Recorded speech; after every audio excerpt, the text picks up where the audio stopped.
বন্ধুরা, আজকের HTML tutorial সিরিজে একটা ইম্পর্টেন্ট টপিক নিয়ে আলোচনা করব। সেটি হলো ফর্ম। ফর্ম এমন একটা ইম্পর্টেন্ট টপিক যে এই ফর্ম অ্যাপ্লাই করে, এই ফর্মের ট্যাগ অ্যাপ্লাই করে আমরা ইউজারের কাছ থেকে ডেটা অ্যাকসেপ্ট করতে পারবো। হ্যাঁ বন্ধুরা, এই ফর্ম কিন্তু যে কোনো ওয়েব ডিজাইনিং এর ক্ষেত্রে একই রকম ভাবে অ্যাপ্লাই করা হয়। আজকে যেটা আপনাদেরকে দেখাবো, এই ফর্ম অ্যাপ্লাই করে আপনার ইউজারের কাছ থেকে ডেটা নিয়ে আপনি ডেটাবেসের মধ্যে স্টোর করতে পারবেন। বন্ধুরা, ধরুন আপনি ইউজার, আপনি অনলাইনে কোনো শপিং করছেন, সেখানে আপনার নাম, রেজিস্ট্রেশন নাম্বার আপনি পুট করছেন বা লগ ইন করছেন বা অ্যাডমিশন ফর্ম আপনি ফিল আপ করছেন। সাপোজ আপনাকে এক্সাম্পলের মাধ্যমে দেখাই। এই যে স্ক্রিনে আপনি দেখতে পাচ্ছেন স্কুল অ্যাডমিশন ফর্ম। দেখুন এখানে আপনাকে নাম চাচ্ছে, আপনি এখানে নাম দিতে পারেন। এছাড়াও আপনার কাছে কম্বো বক্স আছে, কম্বো বক্সের মাধ্যমে যে কোনো আইটেম আপনি চুজ করতে পারেন। এছাড়াও আছে রেডিও বাটন, অপশন বাটন, বিভিন্ন রকম এলিমেন্ট আছে যার মাধ্যমে আপনি ডেটা পুট করতে পারেন। ওকে, ওয়েব পেজ সেই ডেটা কালেক্ট করে সার্ভারের মধ্যে স্টোর করবে। ওকে বন্ধুরা, তাহলে বন্ধুরা আপনারা বুঝতে পারছেন ফর্ম কতটা ইম্পর্টেন্ট ওয়েব ডিজাইনিং এর ক্ষেত্রে। তাহলে বন্ধুরা আজকে আমরা আলোচনা করব স্টেপ বাই স্টেপ, খুব সহজ করে আপনাদেরকে ফর্ম এবং ফর্মের এলিমেন্ট, টোটাল অ্যাট্রিবিউট আপনাদেরকে দেখাবো। আমরা এবার প্রথমে চলে আসলাম ভিজুয়াল স্টুডিও কোডিং এর মধ্যে। ডান দিকে ভিজুয়াল স্টুডিও কোডিং ওপেন করা আছে, আর বাঁ দিকে ওয়েব ব্রাউজার ওপেন করা আছে, ক্রোম ওপেন করা আছে। আমি প্যারালালি দুটোকে ওপেন করে আমি ডান দিকে আমি কোডিং লিখবো, আর বাঁ দিকে আপনাকে অ্যাপ্লাই করে দেখাবো, তাহলে আপনাদের বুঝতে সুবিধা হবে। সবার আগে বন্ধুরা আমরা স্ট্রাকচারটাকে তৈরি করে নিয়েছি। লগ ইন ফর্ম টাইটেল দিয়েছি, দেখুন যে টাইটেল এখানে ক্রোমের মধ্যে দেখুন লগ ইন ফর্ম টাইটেলে শো করছে। এইবার যে ট্যাগ আমরা অ্যাপ্লাই করব সেটা হচ্ছে ফর্ম। ফর্ম একটা হচ্ছে কন্টেইনার ট্যাগ। এই ফর্ম ট্যাগের এলিমেন্ট ট্যাগ গুলো হচ্ছে input, select, text area, etcetera, অনেক কিছু আছে, আপনাদেরকে দেখাচ্ছি একটা একটা করে। সবার আগে বন্ধুরা আজকে আমরা লগ ইন ফর্ম অ্যাপ্লাই করব। সেখানে আমরা নিব লগ ইন ইউজার আইডি, নিব পাসওয়ার্ড, নিব একটা কমেন্ট, নিব সাবমিট বাটন। ওকে, এইটুকু নিয়ে আজকের HTML এর একটা ফর্ম তৈরি করব। ওকে বন্ধুরা, তাহলে আমরা প্রথমে ফর্ম নিলাম। এই ফর্ম ট্যাগের ভিতরে আমাকে ইনপুট ট্যাগ নিতে হবে। এই ইনপুট ট্যাগ খুব ইম্পর্টেন্ট ট্যাগ, সেটা ফর্মের মধ্যেই অ্যাপ্লাই হয়। ওকে বন্ধুরা, তাহলে ইনপুট ট্যাগের যে অ্যাট্রিবিউট আছে সেটার নাম হচ্ছে টাইপ। প্রথম অ্যাট্রিবিউট, খুব ইম্পর্টেন্ট অ্যাট্রিবিউট, এবং এর ভ্যালুই হচ্ছে এখানেই সবকিছু লুকিয়ে আছে। দেখুন এই টাইপ অ্যাট্রিবিউটের মধ্যে আমি যদি টেক্সট বক্স নিতে চাই, টেক্সট বক্স, তাহলে এখানে টাইপ ইকুয়াল টু টেক্সট নিতে হবে বন্ধুরা। তাহলে আমি এইটুকু শুধু করে সেভ করে দেখছি। ইনপুট হচ্ছে এমটি ট্যাগ, আপনি ইউজ করতে পারেন। আমি এখানে সেভ করলাম। ওকে, এবার লগ ইনে গিয়ে রিফ্রেশ করলাম। দেখুন একটা ইনপুট বক্স ওপেন হয়ে গেছে, দেখুন। ওকে, তাহলে আমি তার পাশে আমি লিখি এন্টার ইউজার আইডি। ওকে, সেভ করলাম, এখানে রিফ্রেশ করলাম, দেখুন সুন্দর চলে আসছে এন্টার ইউজার আইডি। তাহলে ইনপুট ট্যাগের মাধ্যমে, ইনপুটের মধ্যে টাইপ টেক্সট, এর মাধ্যমে আমি একটা টেক্সট বক্স ক্রিয়েট করলাম যেখানে অ্যাকসেপ্ট করতে পারবো নিজের ইউজার আইডি। ওকে, এবার ইনপুট ট্যাগের কি কি অ্যাট্রিবিউট আরো আছে, টাইপ ছাড়া কি কি অ্যাট্রিবিউট আছে। এরপরে আছে সাইজ। সাইজ দিয়ে আমরা টেক্সট বক্সের উইডথটাকে বাড়াতে বা কমাতে পারবো। সাইজ এখানে আমি ভ্যালু দিচ্ছি 30 বলতে 30 ক্যারেক্টার্স, এখানে 30 ক্যারেক্টার্স বোঝাচ্ছে। সেভ করে রিফ্রেশ করলাম, দেখুন 30 ক্যারেক্টার হোল্ড করার মতন স্পেস বা উইডথটা এখানে হয়ে গেল। নেক্সট আছে ম্যাক্স লেন্থ। দেখুন ম্যাক্স লেন্থ কিন্তু আপনি এই টেক্সট বক্সের মধ্যে কতগুলো ক্যারেক্টার অ্যালাউ করবেন। আমি যদি এখানে 10 দিই, তার মানে হচ্ছে, সেভ করলাম, রিফ্রেশ করে দেখাচ্ছি, 10 মানে হচ্ছে 1 2 3 4 5 6 7 8 9 10, 10 এর পরে আর কোনো ক্যারেক্টার অ্যালাউ করছে না। তাহলে আপনি টেক্সট বক্সের মধ্যে কতগুলো ক্যারেক্টার অ্যালাউ করবেন, এটাই বোঝাচ্ছে এই ম্যাক্স লেন্থ অ্যাট্রিবিউটের কাজ। ওকে, আমি এখানে 20 করে দিলাম।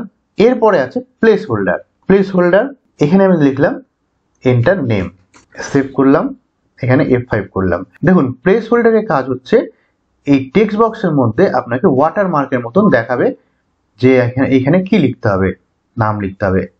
এন্টার ইউজার নেম আমি লিখে দিয়েছি, যেখানে আমার প্লেস হোল্ডারের কোনো প্রয়োজন নাই। যদি এরকম ফর্ম থাকে যেখানে আপনার জায়গা নাই এন্টার ইউজার নেম লেখার ক্ষেত্রে, সেক্ষেত্রে আপনি এখানে প্লেস হোল্ডার অ্যাপ্লাই করতে পারেন। এখানে ক্লিক করলেই এটা চলে যাবে, জাস্ট এটা চলে যাবে, জাস্ট শুধু আপনাকে শো করছে এখানে প্লেস হোল্ডার বা একটা ওয়াটারমার্কের মতন। ওকে, নেক্সট চলে আসলাম নেম। এই অ্যাট্রিবিউটটা খুবই ইম্পর্টেন্ট অ্যাট্রিবিউট, এটা আমি আপনাকে পরে বলছি। এটাকে আমি নিলাম এনএম, এটা কি কাজ করে সেটা আপনাকে পরে বলছি। তাহলে বন্ধুরা একটা আমার হয়ে গেল। এইবার তার নিচে লিখবো পাসওয়ার্ড। তাহলে তার জন্য একটা ব্রেক দিয়ে দিই, দুটো ব্রেক দিই, তাহলে একটা গ্যাপ মেনটেন করবে দুটো টেক্সট বক্সের মধ্যে। আচ্ছা, এখানে লিখলাম এন্টার পাসওয়ার্ড। আচ্ছা, এক্ষেত্রে আমি ইনপুট, এই ক্ষেত্রে টাইপ। পাসওয়ার্ডের জন্য আলাদা ভ্যালু আছে টাইপে, তাহলে এখানে আমি পাসওয়ার্ড দিচ্ছি, এখানে টেক্সট দিব না বন্ধুরা। কারণ কি, কেন সেটা আপনাকে বলছি। জাস্ট শুধু পাসওয়ার্ড এইটুকু লিখে, আর এখানে নেম লিখে দিলাম, নেম নেম ইকুয়াল টু, এখানে আপনি যে ভ্যালু দিতে চান সেটাই দিতে পারেন। আমি এখানে পাসওয়ার্ড লিখলাম। ওকে, এবার আমি সেভ করে F5 প্রেস করলাম। দেখুন পাসওয়ার্ড আর একটা চলে আসছে। সবার আগে আপনাকে দেখাচ্ছি, দেখুন এখানে আইডিতে ইজি টু লার্ন, আমি এই কথাটা লিখলাম easy to learn ID. Password দেখুন 1 2 3 4 5 1 2 3 4 5, এখানে কিন্তু ক্যারেক্টারগুলো শো করছে না, তার মানে পাসওয়ার্ড ক্যারেক্টার এখানে ডিসপ্লে করছে। ওকে, এই জন্যই এটা কেন করছে, কারণ আমি এখানে টাইপ পাসওয়ার্ড দিয়েছি। ওকে, এটা টেক্সট টাইপ, বাট ক্যারেক্টার আমার এখানে হাইড থাকছে, পাসওয়ার্ড ক্যারেক্টার শো করছে। ওকে, এই জন্যই টাইপ পাসওয়ার্ড দিয়েছি। আর সবসময় আপনারা তাই করবেন, টাইপ পাসওয়ার্ড দিবেন। ক্লিয়ার?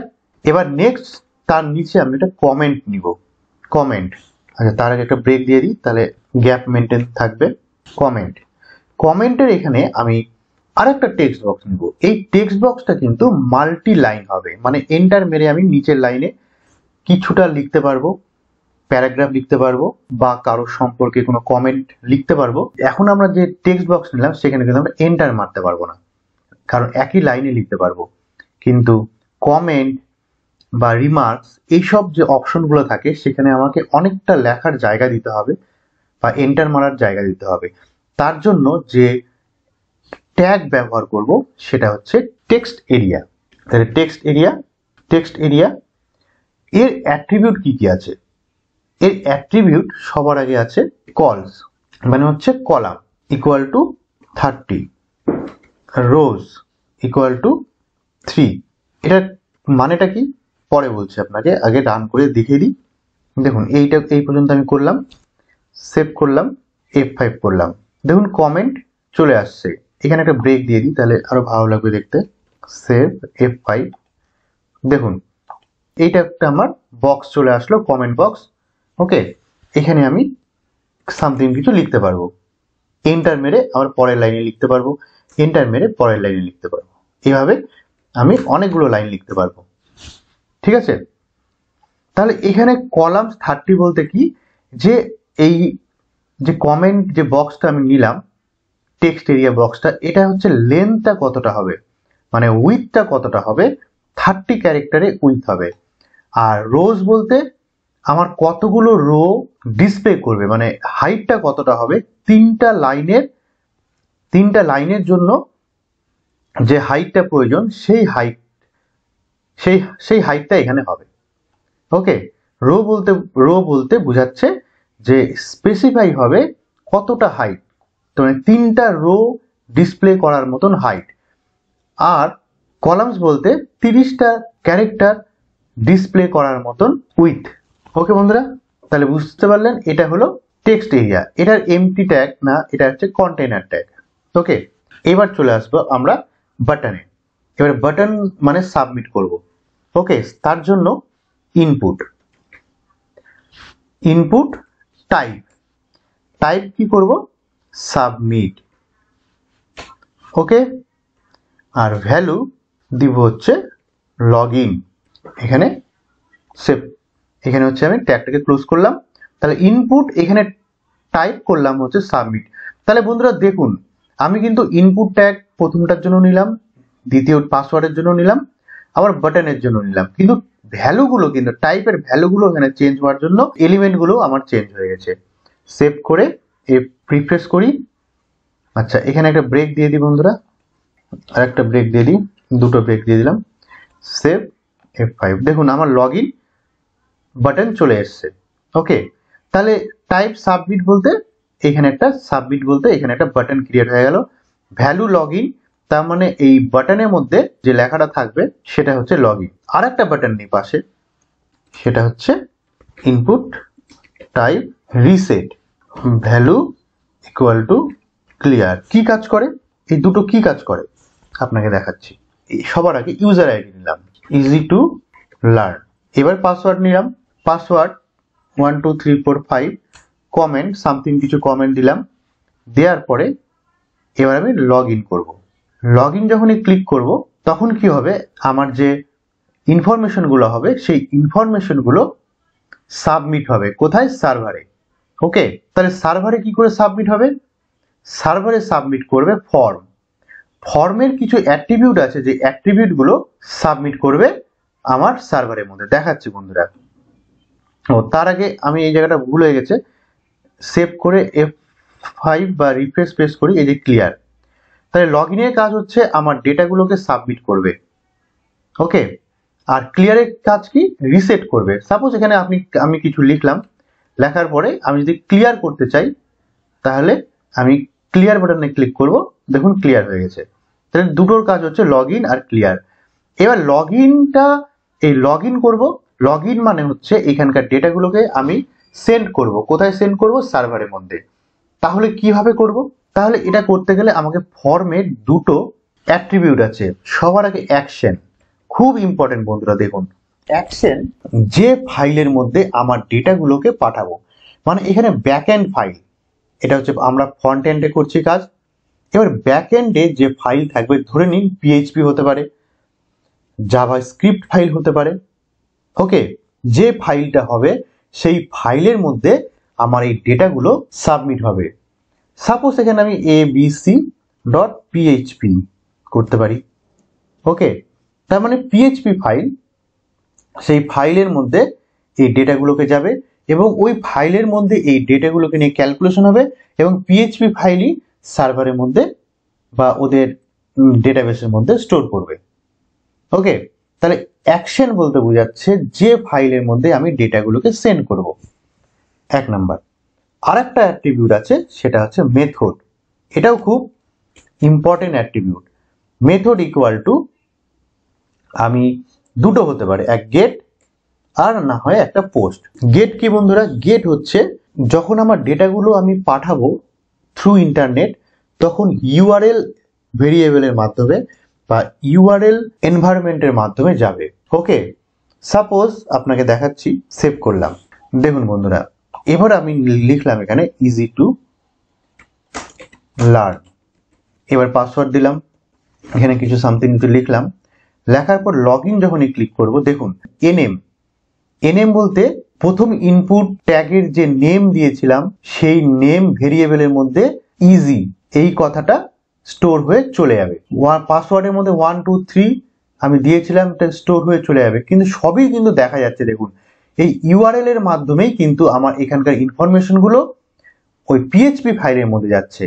তাহলে এটা কিন্তু একেবারেই সেভ না, এটা যখন তখন হ্যাক হয়ে যাবে। ওকে, বুঝতে পারলেন তো বন্ধুরা? দেখুন এই যে আমরা যে আপনাদেরকে যে বলেছিলাম যে আমি নেম অ্যাট্রিবিউট আপনাদেরকে পরে বলবো, এই name password as a variable হিসেবে এটা কাজ করে বন্ধুরা। পাসওয়ার্ড আর উপরেরটাতে আমরা কি দিয়েছিলাম, এনএম, এগুলো অ্যাজ এ ভেরিয়েবল হিসেবে কাজ করে। এই এনএম এর মধ্যে ইউজার যেটা দিবে সেই ডেটাটা এনএম এর মধ্যে স্টোর হয়ে পিএইচপি ফাইলের মধ্যে বা যে ফাইল আপনি মেনশন করবেন সেখানে চলে যাবে এবং সেখানে গিয়ে ক্যালকুলেশন হবে। এরকম প্রতিটা এলিমেন্টের নেম অবশ্যই দিতে হবে, এই নেমের মধ্যেই কিন্তু এই ডেটাগুলো স্টোর হবে। ওকে, যেমন এইখানে দেখুন টেক্সট এরিয়াতে আমি নেম দিইনি, এখানে আমি নেম ইকুয়াল টু আমি এখানে কমেন্ট বলে একটা ভেরিয়েবল দিলাম। তখন যা কমেন্টে লিখবো সেটা এই কমেন্ট ভেরিয়েবলের মধ্যে স্টোর হবে, চলে যাবে সেই পিএইচপি বা জাভা স্ক্রিপ্ট ফাইলের মধ্যে, যেটা আমরা ফর্মের অ্যাকশনের মধ্যে মেনশন করেছি এবং সেখানে গিয়ে ক্যালকুলেশন হবে, ম্যানিপুলেশন হবে, ডেটাবেসের মধ্যে স্টোর হবে। আর মেথড কি গেট, গেট মানে থ্রু ইউআরএল যাবে, সেটা আপনারা দেখতেই পারবেন যে ইউআরএল এর মাধ্যমে যাচ্ছে এবং এটা হ্যাকিং করতে পারবে। আর এটা একদমই সেফ না সেনসিটিভ ডেটা ক্ষেত্রে। আর এছাড়া আরেকটা আছে পোস্ট। আমি যদি এখানে পোস্ট করে দিই তাহলে সেটা যাবে হচ্ছে এইচটিটিপির মাধ্যমে। বন্ধুরা এইচটিটিপির মাধ্যমে গেলে সেটা কিন্তু হাইড অবস্থায় যাবে। ওকে, এটা কিন্তু হাইড থাকবে। দেখিয়ে দিচ্ছি, দেখুন পোস্ট আমি করলাম, সেভ করে আমি রিফ্রেশ করলাম। এবার আমি এখানে লিখছি easy to learn password 1 2 3 4 5, comment দিলাম কিছু, দেওয়ার পরে লগ ইন করলাম। দেখুন বন্ধুরা লগ ইন করার সঙ্গে সঙ্গে এখানে ক্যান নট অ্যাক্সেস মানে ওই ফাইলটা যেহেতু খুঁজে পাচ্ছে না তাই জন্য কুড নট বি অ্যাক্সেসড বলছে। কিন্তু দেখুন এখানে কিন্তু সেই ডেটাগুলো কিন্তু শো করছে না। দেখুন ইউআরএলটা দেখুন, ইউআরএল এ কিন্তু ডেটাগুলো শো করছে না। ওকে, শুধুমাত্র পিএইচপি ফাইলটাই শো করছে যেখানে আমার যাবে। ওকে, আচ্ছা, কিন্তু আমি যদি এখানে গেট করি, সেভ করলাম, রিফ্রেশ করলাম, এবার দেখুন এখানে আমি ইজি টু লার্ন কথাটা লিখলাম, এবার পাসওয়ার্ড 1 2 3 4 5, কমেন্ট কিছু দিলাম, দেওয়ার পরে এবার লগ ইন করছি। দেখুন যখনই লগ ইন করলাম দেখুন ইউআরএলটা লক্ষ্য করুন, এনএম যে ভেরিয়েবল, যে নেম ভেরিয়েবলটা নিয়েছিলাম তার মধ্যে easy to learn user ID চলে আসলো। পাসওয়ার্ড এই নেম নিয়েছিলাম তার মধ্যে পাসওয়ার্ড স্টোর হয়ে গেল। কমেন্ট যে নেম নিয়েছিলাম তার মধ্যে কমেন্টটা স্টোর হয়ে গেল। কিন্তু প্রতিটাই শো করছে এখানটায়, মানে যে থ্রু ইউআরএল যাচ্ছে, তার মানে এটা কিন্তু হ্যাকিং খুব সহজেই হয়ে যাবে। তাই জন্য এই মেথডটা সাধারণত ইউজ করে না সেন্সিটিভ ডেটার ক্ষেত্রে। জেনারেলি করা যায়, কিন্তু সেন্সিটিভ ডেটার ক্ষেত্রে অলওয়েজ কি করে, মেথড পোস্ট করে। ওকে বন্ধুরা, তাহলে বন্ধুরা এই পর্যন্ত আজকের টপিক। নেক্সট টপিক আমরা আলোচনা করব ফর্মের বাকি এলিমেন্টগুলো নিয়ে। এরপরে আছে combo box, option button, radio button, check box, date picker, অনেক কিছুই আছে। তো সেগুলো নিয়ে আলোচনা করব নেক্সট ভিডিওতে।